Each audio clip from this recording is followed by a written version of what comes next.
Thanks, John. Hello, everyone. What an atmosphere we've got in this stadium today. It's all very, very exciting.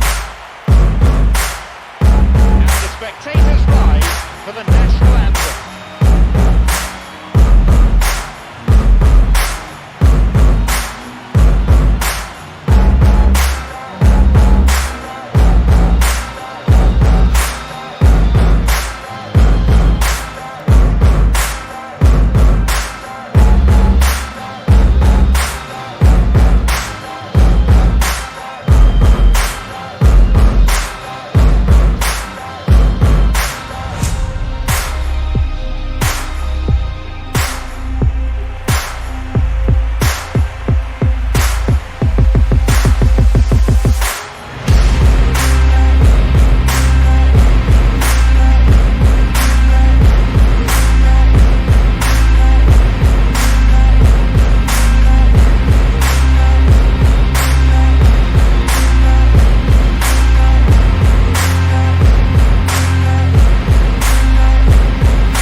With a real turning point for Portugal.